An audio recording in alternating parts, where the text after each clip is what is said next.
All right, in this lesson, I'm going to talk to you a little bit about what to use automation for, what not to use automation for, and how to make your business more efficient, your life a little bit easier, essentially. I've always believed in this motto. In fact, this is sort of the tagline that I created for Elite 360, which is work less, make more. Work less, spend less time doing the tasks that you normally would do and make more money, which should be kind of a no brainer. And I'm going to be kind of walking you through, we're going to talk about some of the identifying some repeatable tasks, when not to automate things that need a person, like a real live soul that to be behind it. And then I'm going to take you through a little bit of an audit exercise using ChatGPT that I think will be super helpful. So very simply, anything that you repeat more than 3 times in a week, if you can automate it, it's a candidate for that. Right. So if you're sending reminders, if you're onboarding clients, data entry that doesn't need interpretation on a level that can't be identified by AI or worked with AI or automation, then you absolutely should automate it. Very simple question to ask. Does this need my unique brain? If not, it can probably be automated. And this is why I have this section inside of this course, is because most business owners, they stay away from building automation and using AI because they're scared of it. They're intimidated by it. And what it leads to is them just doing a lot of extra stuff can start to mount up. Let me give you an example. I bet that when you go through this audit exercise, I'm going to give you here in a second, you're going to find that you spend at least an hour a day doing things that can be automated. Now, let's say you work your business 5 days a week. That's 5 hours every week. If you're a solo founder, solopreneur, or you just have a couple, you and a VA, a smaller type business, you don't have a sales team and you're doing sales calls, that's potentially 5 sales calls that you're missing every week because you're doing things that you shouldn't be. So this is why I always recommend to people, learn how to use automation. Don't be afraid. And this is why I love Elite 360 High Level so much, because it gives you the tools to automate. And guys, we haven't even scratched the surface of all the stuff that you can do with automations. I told you at the beginning of this course, I'm not an automation expert. I'm not an AI expert. I've just forced myself to learn some of these things so that I can be more efficient, so that I can get more done, so that I can build a very successful business without having a huge team, right? That should be your goal as well. Honing in on this is really important. Now, you have to ask yourself, when do I not automate? You shouldn't be automating things like sales calls or strategy or coaching sessions. Now, bear with me because I know there's a lot of noise in the space right now.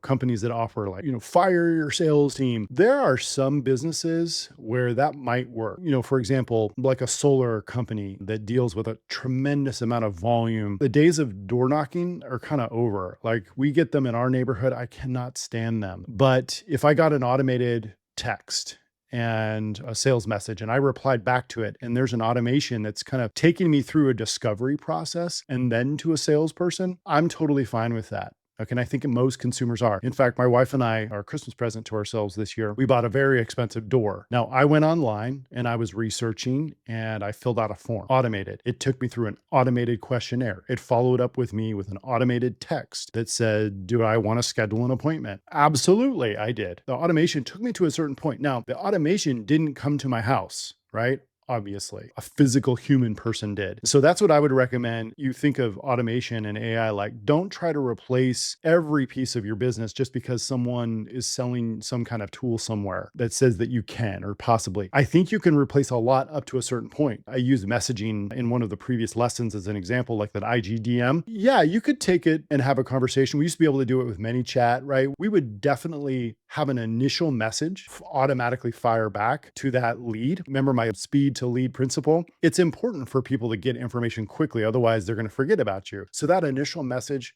absolutely. We want to fire back. We want information in front of them quickly. But it's very important to then follow up with human interaction, because humans will always be able to connect better than AI. Humans will always be able to connect better with automation. So automation is like, logistics, not relationships. That's what we're automating. We don't want to automate highly personal communication, even though it's possible now more than ever. I mean, there are things inside of Elite 360 where I can have someone fill out a form, and I've actually done this with clients. They can fill out a form, and let's say they're a fitness offer, and we ask them on the form, what's your biggest fitness goal for the year? And let's say they want to lose 30 pounds. I can then actually take that response and I can automatically insert it into an email or a text message that says, hey, remember when you said your goal was to lose 30 pounds this year? So you can implement some of the automation, but I wouldn't try to implement everything. I wouldn't try to automate everything. Okay. So coaching as well,